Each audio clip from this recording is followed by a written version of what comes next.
Hi there. Like a lot of Appalachian Trail thru hikers for 2024, I've been debating what sort of clothes to take on my trip. I finally got it all decided, and I'm here today to share with you my clothing video. I'm going to just get started out with some of the smaller items. I'm going to start with a Possum down beanie, real super warm and lightweight. I'll be taking my Appalachian or my Leave No Trace ball cap that I've had for a number of years. Really like it. It's going to go along with me on the Appalachian Trail.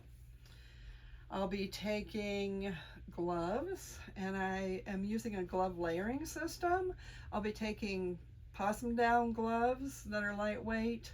Underneath of those, I can wear Polypro gloves. I've had these gloves since probably 2005 or 2006. I love them. They're super lightweight. They're handy. If they get wet, they dry really quickly.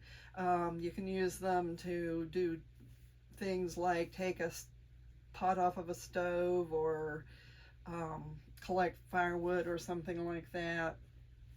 I'll also be taking some gloves that are new to me. These are the Showa gloves. I've seen these on several different hiking videos, and people like them because they are waterproof and they have the long arm on them here, or the long wrist on them here, which you can tighten up. And when you're hiking, that way you can put these on, tighten it up, and the water won't run back up into your clothing if you're using trekking poles. So I'm going to try those, but they are kind of heavy at about, I think, 2.6 ounces. So I'll probably leave those in the vehicle with my friend unless the weather conditions are supposed to be really wet and cold. I do have a little bit of an advantage in that I have a friend who is going to be bouncing up the trail with me. So some of my items I can leave with her if I don't need them, and I can retrieve them if I do. Some people might think that's an unfair advantage, but if you don't have a friend going with you, you can put items in a bounce box to mail forward to yourself on the trail and achieve the same kind of thing where you don't have to carry everything all the time. In addition to that, I bring a lot of little small extras for extra warmth. They might not be absolutely necessary, but I get cold easily as I've gotten older, so I like to make sure I have warm things with me. One of those things that I bring is Alpaca wrist warmers. And these will help warm up my fingers when it's super cold. Put those over top of the gloves, and pretty soon my fingertips start getting warm again. I'll be bringing wool arm warmers. I love these when I'm hiking. When you start out in the mornings, you're often cold. A lot of people will put on too many layers and in a mile or so have to stop. But what I found works really well for me is to use a short sleeve hiking shirt and put arm warmers over it. And then when I get too warm, I can just peel those off. Along the same lines, I have something called a warm front. It's fleece, and you can put this on just over your front. And then when you start getting too warm, again, it's really easy to just pull it off and stick it in your pocket and not have to stop to totally change out of a shirt. I'll also have a wool buff. It's real lightweight but warm. And I'll have a little gadget called a Snot Spot, and with that name you can imagine what it's for. But it's nice if you don't want to be wiping your nose on your sleeve cuff or your glove all the time. You can put the Snot Spot on and have a convenient place to wipe your nose, and it's only 0.3 ounces, especially when it's really cold and your nose runs easily. That's a neat little gadget to have and doesn't weigh much. For my main clothing layers, I'll be taking mostly alpaca. I'll be taking a short sleeve shirt from Arms of Andes.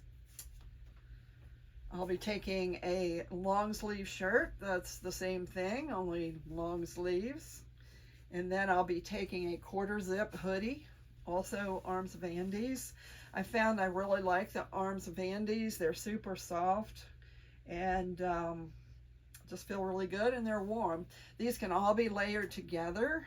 One thing I love about Alpaca is that it dries pretty quickly. It's a little bit lighter weight than wool for the warmth, and it also dries fairly quickly. Alpaca has hollow fibers, so it's lighter weight and dries faster than wool when it gets soaked.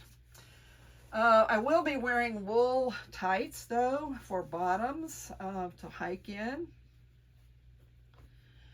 I am taking along a nylon hiking skirt that I may wear over the tights if I anticipate the trail is going to be pretty rough, because wool isn't the most durable material. So if I think I'll be doing a lot of scooting on my bottom on down a rock formation or something like that, I may wear the hiking skirt over the wool pants just to protect it when I butt scoot. And I will have alpaca leggings for base layers at night for sleeping clothes. I will also be packing along just a wool bra and some wool undies. I'll be wearing the bra. I'll pack one pair of undies and wear one pair of undies. I will have down booties for when it's really cold. I will also have synthetic insulated pants for when it's cold. I love these because anytime I feel like it's going to be down into the 20s or below, I'll usually take these because I can be wearing part of my warmth when I wake up.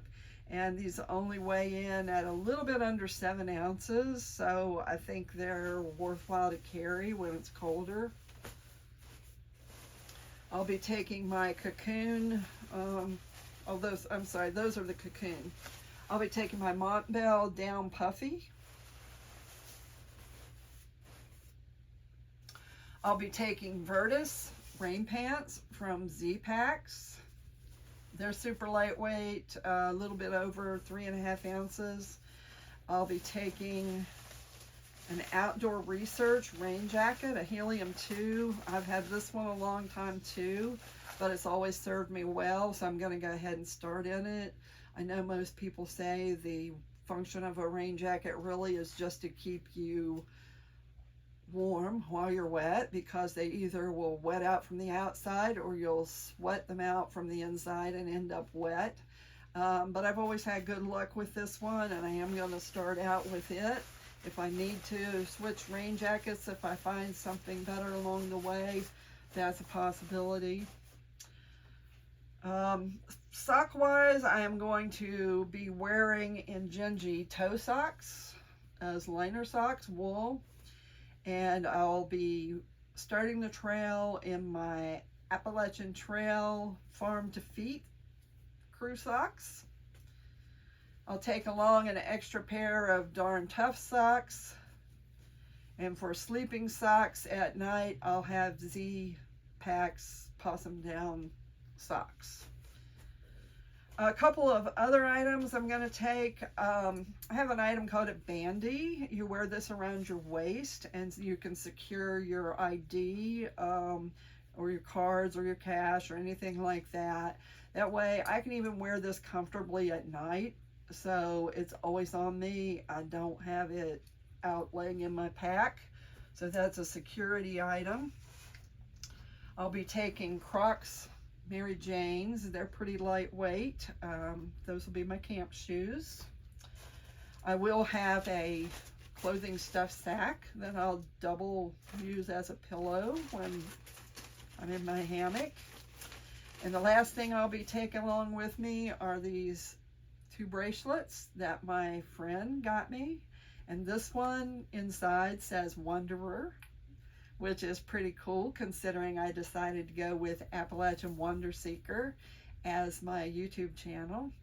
And this one is a representation of the Appalachian Trail. And it has one side that you wear when you're just hiking it, and then when you finish the trail, you flip it over and wear the other side. So hopefully I'll be up there on Katahdin and get to flip my bracelet over having finished the trail. Thanks for watching. If you have any questions, put them in the comments.